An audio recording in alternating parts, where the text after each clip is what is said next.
எல்லோருக்கும் வணக்கம். உடனே கவனிக்க வேண்டிய சில முக்கியமான விஷயங்கள் இருக்குங்க நண்பர்களே. முதல் முக்கியமான விஷயம், நம்மளுடைய ஷேர் மார்க்கெட் இன்னும் இந்த மாசத்துல 13 நாள் எப்படி இருக்கும் அப்படின்ற ஒரு தலையெழுத்து இப்போ யார் கையில் இருக்குது அப்படின்னு நீங்கள் நினைக்கிறீங்க? மிஸ்டர் ஜெலன்ஸ்கி அவர் கையில் இருக்குது. ஒரு காலத்தில் உங்கள்கிட்ட கார்டே இல்லை, நீ எப்படி எங்களோட விளையாடுவ, அதாவது நீ எப்படி டிக்டேட் பண்ணு ஒரு டேர்ம்ஸை அப்படின்னு சொல்லி ஜெலன்ஸ்கி அவங்கள பற்றி பேசிக்கிட்டு இருந்தாங்க. கடைசியில் இப்போ எல்லாமே ஜெலன்ஸ்கி கையில் தான் இருக்குது, அவர் பார்த்து தான் இந்த வாரம் நிறுத்துறாரோ இல்லையோ அப்படின்ற மாதிரி இருக்குது அப்படின்னு சொல்லிட்டாங்க. ஏன் உங்களுக்கு எங்களை பார்த்தா எப்படி தான் தெரியுது? ஏற்கனவே நாங்கள் மார்க்கெட்டில் சாதாரணமாக ஒரு விஷயம் நடந்தாவே பயந்துக்குவோம். ஐயா, எங்கள் புல்தடிக்கு பயில்வான் திடீர்னு நினச்ச மாதிரி 500 பாயிண்ட் அவன் பாட்டுக்கு விழுவான் எழுவான், ஏதாவது ஒன்றை பண்ணி பயந்துக்கிட்டு இருப்பான். இப்படி இருக்கக்கூடிய நேரத்தில் எல்லாமே ஜெலன்ஸ்கி கையில் இருக்குது அப்படின்னு சொல்லிட்டீங்கன்னா, அப்போ நீ எதுக்கு எங்களுக்கு ஜெலன்ஸ்கிட்ட கேட்காம எங்ககிட்ட 25% டேக்ஸை போட்டு விட்ட? அது எங்களுக்கு மட்டும் ஏன் போட்டு விட்ட, சைனாக்கு போடல? ஏன் உனக்கு நீயே போட்டுக்கலாம், ஏன்னா நீ ரஷ்யா கிட்ட தான் பல பொருட்கள் வாங்கிக்கிட்டு இருக்க. ஆனால் இப்போ ஜெலன்ஸ்கி என்ன சொல்கிறாருன்னா, ரஷ்யா இன்னும் எங்கள் மேலே குண்டு போடுறது நிறுத்தலை, நாங்களும் அவங்க மேலே குண்டு போடுறது நிறுத்தலை.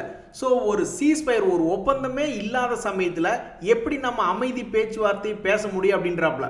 இனி திங்கக்கிழமை அன்னைக்கு ஜெலன்ஸ்கி அமெரிக்கா போய் பேச்சுவார்த்தை நடத்த போகிறாப்புல. அதுக்கப்புறம் இவங்க 3 பேர் சேர்ந்து பேசுறதாக ஆகஸ்ட் 22 ஒரு தகவல் வந்துட்டு இருக்கு. ஆக மொத்தம் இவங்களை நம்பலாமா, இல்லை இவங்க வச்சு விளையாடுறது நம்ம ஸ்டாக் மார்க்கெட்டை தான், இந்திய பொருளாதாரத்தை தான் இவங்க 4 பேர் வச்சு விளையாண்டுக்கிட்டு இருக்காங்க.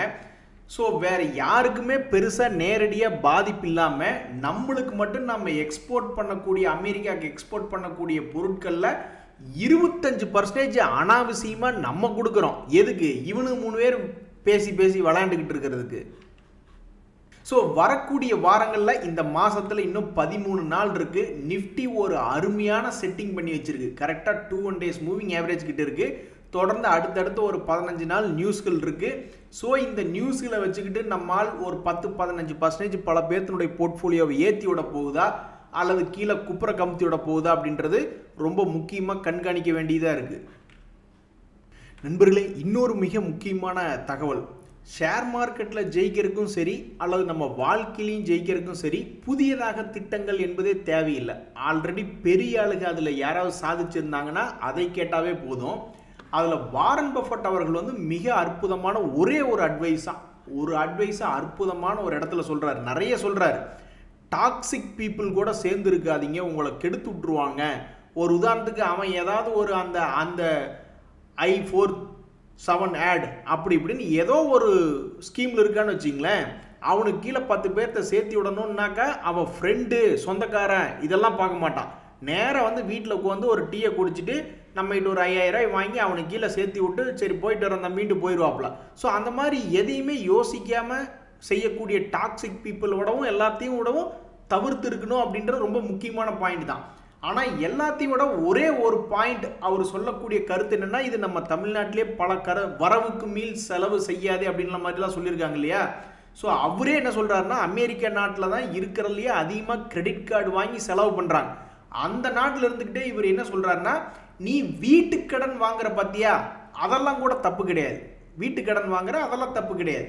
ஆனால் நீ சம்பாதிக்கிறத விட கிரெடிட் கார்டில் போய் நீ அதிகமாக செலவு பண்ணுற அப்படின்னா நீ அதுக்கு எங்கள் கம்பெனியில் கூட வேலை பார்க்கலாம்.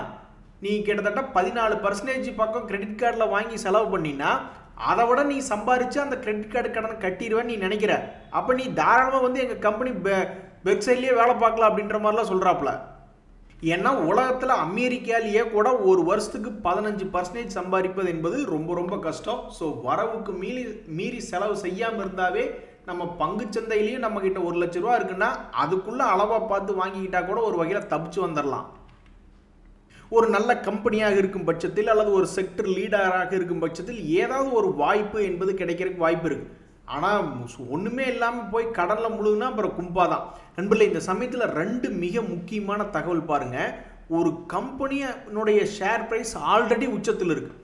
அப்படி ஆல்ரெடி உச்சத்திலிருந்து ஒரு 10% ஏறான்னு வச்சிங்களேன், அது எவ்வளவு பெரிய கௌரவம். அந்த கௌரவம் எப்படி கிடைக்குது? ஒரு உதாரணத்துக்கு இந்த முத்தூட் ஃபைனான்ஸ் அப்படின்ற பங்கு போன வாரம் வெள்ளிக்கிழமை 10% ஏறி இருக்கு. எப்படி இது சாத்தியம்? அவனுக்கு எது உதவி செய்யுது அப்படின்னு பார்த்தீங்கன்னா, டிவிடெண்ட் என்பது 1% கொடுக்கக்கூடிய பங்காக இருக்கு. பொதுவாக டிவிடெண்ட் கொடுக்கக்கூடிய பங்குகள் வந்து கீழே இறங்கினா மேபி கொஞ்சம் ரெக்கவரி ஆகுமோ அப்படின்னு நினைக்கிறதுக்கு நிறைய பேருக்கு உதவி செய்யக்கூடிய ஒரு காரணியாக இந்த டிவிடெண்ட் என்பது இருக்கு. ஆனால் உச்சத்தின் மேல் உச்சம், அப்படி ஒரு புதிய உச்சம் போறதுக்கு என்ன மோஸ்ட்லி பவர்ஃபுல் அப்படின்னு பார்த்தீங்கன்னா, அவன் கொடுத்துருக்கக்கூடிய பர்ஃபார்மன்ஸுக்கு தான் அவனுக்கு மரியாதை கிடைச்சிருக்கு. அவன் லேட்டஸ்ட்டாக கொடுத்துருந்த ரிசல்ட்டில் 6450 கோடி என்பது அவன் வரலாறில் சமீபத்தில் பண்ணவே இல்லை சேல்ஸு. ஆனால் இப்போ அந்த சேல்ஸ் பண்ணதுனாலையும் 2650 அதாவது 1974 கோடி மிகப்பெரிய லாபம் என்பதை காமிச்சதுனாலையும் தான் அவனுக்கு சிறப்புக்கு மேல் சிறப்பாக சமீபத்தில் பார்த்தீங்கன்னா அந்த பங்கு ஏற்கனவே உச்சத்தில் இருந்தது, அதுக்கும் மேலே மறுபடியும் ஒரு உச்சமாக 10% ஏற்றி வச்சிருக்காங்க.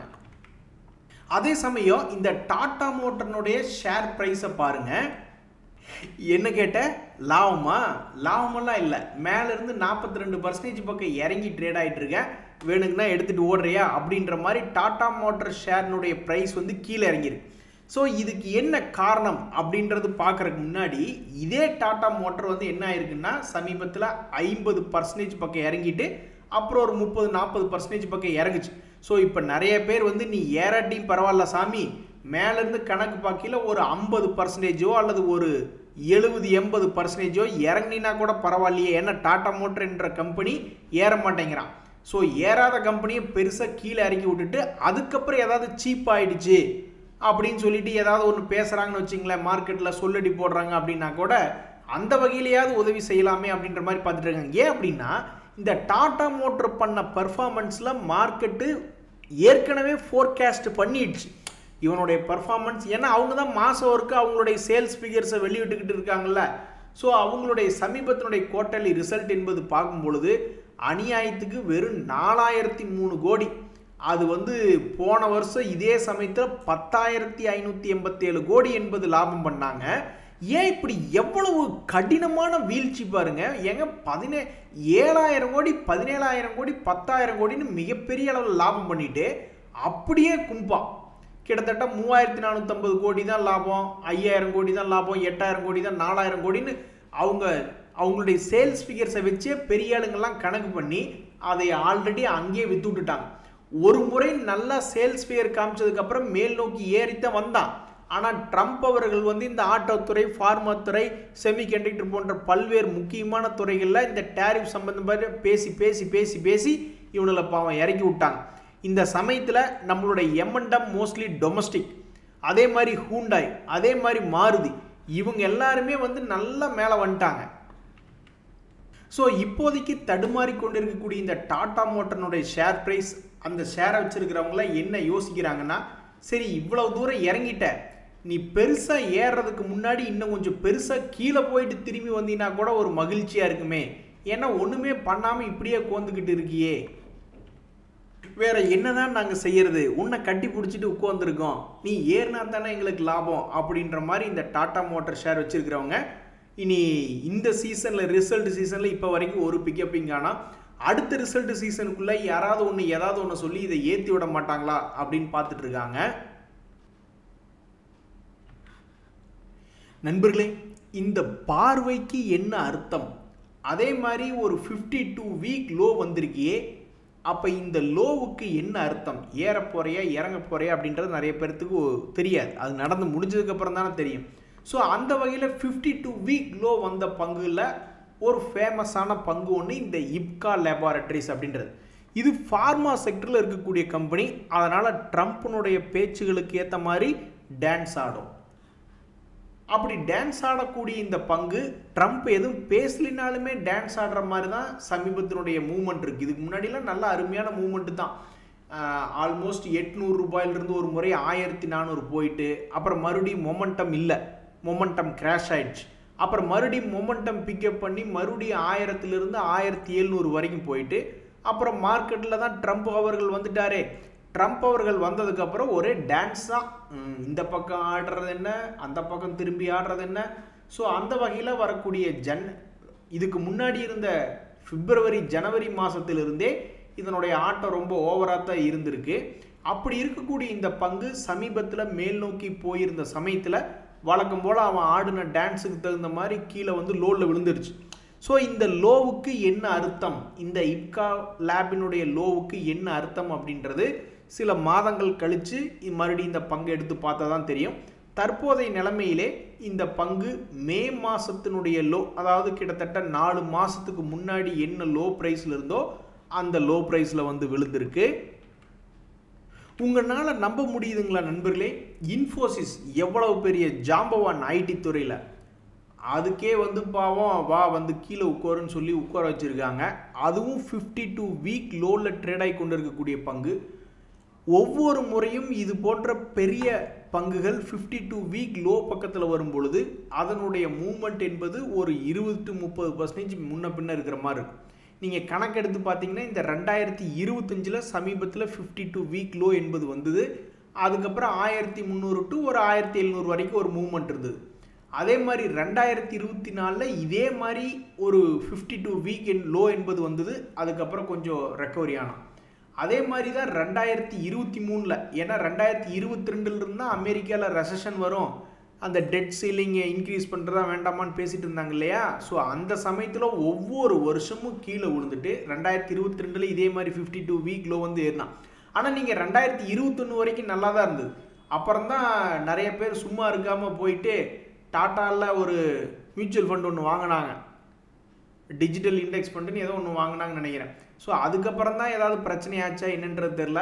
அந்த வகையில் வந்து பார்த்திங்கன்னா கிட்டத்தட்ட பல வருடங்களாக ஏறுமுகத்திலே இருந்த ஒரு செக்டருக்கு, ஒரு இண்டஸ்ட்ரிக்கு அதுக்கப்புறம் தான் ஒரு மாதிரி அழிவு காலம் வந்து ஒவ்வொரு வருடமும் 52 வீக் லோ பக்கத்தில் போக வேண்டியது, அப்புறம் கொஞ்சம் அப்படியே ஸ்ட்ராங்காக வேண்டியதுன்னு ட்ரேட் ஆகிட்டு இருக்கான். ஸோ இந்த வருஷத்தில் ஏற்கனவே ஒரு முறை 52 வீக் லோவில் வந்துட்டு ஒரு இடம் பர்ஃபார்ம் பண்ணி காமிச்சிட்டான். என்ன காரணத்தினாலோ நிற்க முடியல, மறுபடியும் 2வது முறை 52 வீக் லோ பக்கத்தில் வந்து இன்ஃபோசிஸ் ட்ரேட் ஆகிட்டு இருக்கு. இனி அடுத்தடுத்த நாட்களில் என்ன பண்ணும் அப்படின்றத பொறுத்து இருந்தால் பார்க்கணும். அதாவது ஊருக்குள்ள ஒன்று சொல்லுவாங்க, ஏப்பா நீ டீல் பண்ணுறது எல்லாமே பெரிய ஆளுகளாகவே இருக்கேப்பா அப்படின்னா, அப்போ அந்த பெரிய ஆளுகளுக்கு தகுந்த மாதிரி தானே டீல் பண்ணும். அது குறைஞ்சது 52 வீக் லோன்லேருந்து ஓரளவுக்கு ஒரு சொல்லிக்கிற மாதிரியாவது ஒரு பர்சன்டேஜ் மேல் நோக்கி ஏறி வரணும் அல்லது கீழ் நோக்கி இறங்கி வரணும். அந்த மாதிரி டீல் பண்ணால் தானே கரெக்டாக இருக்கும். ஒவ்வொரு முறையும் பெரிய ஆளுகளை லோனில் பிடிச்சிட்டு வெறும் 2%, 3%, 5% கொடுக்கறதுல எந்த அளவுக்கு ஒரு நன்மை அப்படின்றது தெரியல. ஒரு உதாரணத்துக்கு ரிலையன்ஸ் எனக்கு நல்லா ஞாபகம் இருக்குது. ரிலையன்ஸ் ஒரு கட்டத்தில் 52 வீக் லோவில் வந்து விழுந்தது. கிட்டத்தட்ட பார்த்தீங்கன்னா ஒரு 30% பக்கம் அது அந்த பங்கு வந்து ரிலையன்ஸ் வந்து ஒரு 30% பக்கம் கீழே இறங்கி 52 வீக் லோவில் ட்ரேட் ஆகிட்டு இருந்தது. அதுக்கப்புறம் ஒரு மிகப்பெரிய ஒரு அருமையான ஒரு ரேலி அப்படின்றது. இந்த ரிலையன்ஸ் கூட அப்பப்போ நியூஸ்களில் இப்போ பாகிஸ்தான் பக்கத்தில் ஒரு நாடு இருக்குது, அதில் இருக்கிறவங்கெல்லாம் ஏதாவது ஒன்று பேசிக்கிட்டு இருக்காங்க. இப்போ ரிலையன்ஸ் எவ்வளோ பெரிய இம்பார்ட்டண்ட்டான கம்பெனின்னு பாருங்கள். இதே உதாரணமாக சொல்லி இப்போ இந்திய நாட்டில் வந்து ஏதாவது ஒரு பிரச்சனை வரணும்னா அதில் முன்னணி கம்பெனிகளையே ஏதாவது ஒன்று பண்ணுவோம் அப்படின்ற மாதிரிலாம் பேர் கொடுத்து பேசுகிறாங்கன்னா அப்போ இதெல்லாம் எவ்வளவு முக்கியமான கம்பெனி. ஸோ அந்த பங்கு 52 வீக் லோ என்பது போனதுக்கப்புறம் அது வெறும் 5% தான் ஏறி வருமா அப்படின்னு யோசிக்கும் பொழுது நிறைய பேர் இல்லை, அது திரும்ப தன்னுடைய பழைய கைக்கு ஏன் வரக்கூடாது அப்படின்ற மாதிரிலாம் யோசிப்பாங்க. ஆனால் இதில் ஒரு மிக முக்கியமான விஷயம், ரிலையன்ஸில் வந்து டொமஸ்டிக்லி மிக அருமையான ப்ரெசன்ஸ் இருக்குது.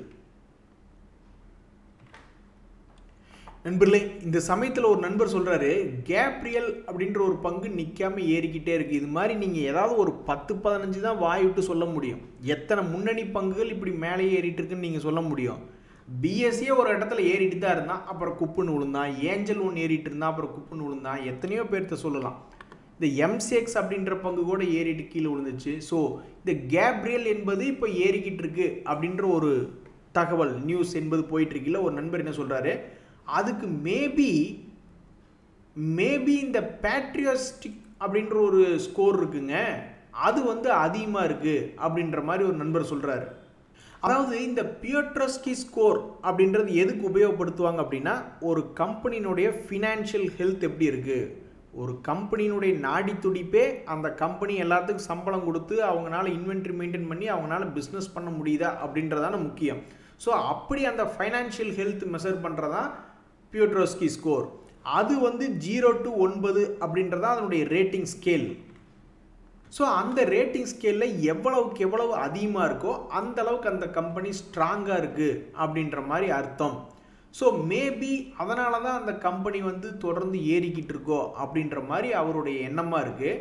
இப்போ ஒரு உதாரணத்துக்கு இந்த பேட்ரியாஸ்க் ஸ்கோர் அப்படின்றது பூவை பூவுன்னு சொல்லலாம், புய்ப்பம்னு சொல்லலாம் அப்படின்ற மாதிரி இவர் இங்கே பேட்ரியாஸ்க்குன்னு அப்படின்னு எழுதியிருக்காரு. ஸோ இந்த பியட்ரோஸ்கி ஸ்கோர் அப்படின்றது வந்து வேறு சில கம்பெனியில் ஒரு உதாரணத்துக்கு எடுத்து பார்க்குறேன்னு வச்சுங்களேன், இந்த நேஷனல் அலுமினியம் அப்படின்றது ஒன்று இருக்குது.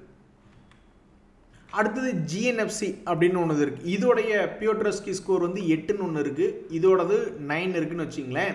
அப்போ இவங்களுடைய சமீபத்தினுடைய ரிசல்ட் என்ன அப்படின்னு பார்த்தோம்னா, பெரும்பாலும் லாஸ் மேக்கிங் அப்படின்றது இவங்க 2 பேருமே இது வரைக்கும் பண்ணவே இல்லை. ஸோ ஒரு தடவை வந்து மார்ச் 2015 ஒரு முறை ஜிஎன்எஃப்சி என்பது லாஸ் மேக்கிங் பண்ணியிருக்கு. ஆனால் பெரும்பாலான முறைகள் அது லாஸ் மேக்கிங் பண்ணல. சரி, இவங்களுக்கு ஏதாவது கடன் இருக்குது அப்படின்னு பார்த்தா சுத்தமாக கடன் என்பதே இல்லை. இந்த குஜராத் நர்மதா வேலி ஃபெர்டிலைசர் கம்பெனி ஒரு சொட்டு கூட கடன் என்பதே இல்லை. அதே மாதிரி இந்த நேஷனல் அலுமினியம் பெருசாக கடன் என்பதே இல்லை. கடனே இல்லாமல் இவங்க முதலீடு மட்டுமே 774 கோடி நேஷனல் அலுமினியம் வச்சுருக்காங்க, முதலீடு மட்டுமே. அதே மாதிரி இந்த குஜராத் நர்மதா வேலி அப்படின்றது 2304 கோடி என்பது பணம் போட்டிருக்காங்க. ஆனாலும் பாருங்க, ஒரு காலேஜில் எல்லாருமே தான் படிக்கிறாங்க, எல்லாருமே வெளிநாடு போயிடுறாங்களா? அதே மாதிரி நிறைய பெண்களுக்கு வெளிநாட்டு ஆண்களை கல்யாணம் பண்ணணும், வெளிநாட்டில் போய் ஜாலியாக செட்டில் ஆகிட்டு யாரோடையும் பேச்சுவார்த்தையே இருக்கக்கூடாது, தன்னந்தனியாக ஒரு ராணி மாதிரி இருக்கணும் அப்படின்ற மாதிரிலாம் சில பேர்த்துக்கு கற்பனையாது. அது எல்லாத்துக்குமே அமைஞ்சிருதா? எத்தனையோ பேர் எனக்கு தெரிஞ்சு இங்கே பக்கத்தில் திருப்பூர், ஈரோடு, கோயம்புத்தூர்லாம் வந்து வாழ்ந்துக்கிட்டு இருக்காங்க. அது மாதிரி இந்த பியோட்ரோஸ்கி ஸ்கோர் வந்து இந்த குஜராத் நர்மதாக்கு அதிகமாக இருந்தாலும் அந்த பங்கு தற்போது 52 வீக் லோவில் தான் ட்ரேட் ஆகிட்டு இருக்கு. கடந்த 3 வருடங்களில் பார்த்தோம்னா 3 இயர் லோவில் ட்ரேட் ஆகிட்டு இருக்கு. 3 வருஷத்தினுடைய லோவில் ட்ரேட் ஆகிட்டு இருக்கு. ஸோ இனி இது அடுத்தடுத்த குவார்ட்டரில் எந்த அளவுக்கு பர்ஃபார்மன்ஸ் பண்ணி தன்னுடைய பழைய ஹையை மீட்டெடுக்க எப்போ மீட்டெடுக்க போகிறான் அப்படின்றது தெரியல. பெரிய முதலீட்டாளர்களை பொறுத்த வரைக்கும் இந்த எஃப்ஐஎஸ் வந்து இதுக்கு முன்னாடி நல்லா ஹெவியாக தான் மெயின்டைன் பண்ணிட்டு இருந்தாங்க. என்ன ஒரு காரணத்தினாலேயும் இந்த ஜூன் குவார்ட்டரில் ஒரு 3% குறைச்சிருக்காங்க. ஆனால் டிஐஸ் வந்து ஹெவியாக இன்க்ரீஸ் பண்ணியிருக்காங்க அவங்களுடைய holding percentage. All in all இந்த ஜிஎன்எஃப்சி என்பது அந்த பியோட்ரோஸ்கி ஸ்கோர் அதிகமாக இருந்தாலுமே 3 இயர் லோ அப்படின்ற ப்ரைஸில் ட்ரேட் ஆகிட்டு இருக்கு. இந்த நேஷனல் அலுமினியம் என்பது அது உனக்கு வேண்டாம், எனக்கு வேண்டாம், நம்ம நடுவில் நிற்போம், கரடிகளும் வேண்டாம், காளைகளும் வேண்டாம், சென்டர் பாயிண்டில் நிற்போன்னு அது கீழே இறங்கி இருந்தாலுமே மறுபடியும் ரெக்கவரி ஆகிருக்கு. ஆனால் இன்னொரு முக்கியமான தகவல், கடந்த 3 வருஷத்தில் பார்க்கும்போது இது மலை மாதிரி ஏறி இருக்குது. வெறும் ஒரு 60 ரூபா ரேஞ்சில் இருந்தது. எனக்கு தெரிஞ்சு நான் டீலராக வேலை பார்த்துட்டு இருக்கேன், இதெல்லாம் நான் ஒரு 20 ரூபாய்க்கும் 30 ரூபாய்க்கும் பார்த்துட்டு இருந்ததான் எனக்கு ஞாபகம் நாளுக்கோ. சரி, இப்போ அது 300 ரூபா வரைக்கும் போயிட்டு இப்போ மறுபடியும் 180ல் ட்ரேட் ஆகிட்டு இருக்கு. ஸோ ஒரே டேட்டா தான், அந்த டேட்டாவின் படி யாருக்கு மச்சம் அடிக்குது, யாருக்கு லக்கு, எந்த பங்கு அந்த டேட்டாவை போஸ்ட்மார்ட்டம் எடுத்து பார்க்கும்போது இந்த டேட்டாவிலேருந்து ஏறி இருக்குமோ அப்படின்னு பார்க்கறதுக்கு சில சப்போர்ட் பண்ணுது, சில சப்போர்ட் பண்ண மாட்டேங்குது. எல்லாமே கடைசியில் பார்க்கும் பொழுது உன் தலையெழுத்து என்னவோ அது மாதிரி தாயே அமையும் அப்படின்ற மாதிரி ஆயிடுது. சில பேர் கேப்ரியலை வச்சு சந்தோஷமாக இருக்கிறவங்களும் இருக்காங்க, ஆனால் இந்த ஜிஎன்எஃப்சி வச்சு துக்ககரமாக இருக்கிறவங்களும் இருக்காங்க. இதுக்கு மேலே பேசினா கறி கெஞ்சி என்பது கிடைக்காது, வெறும் ஒயிட் ரைஸ் மட்டும்தான் கிடைக்கும். நன்றி, வணக்கம்.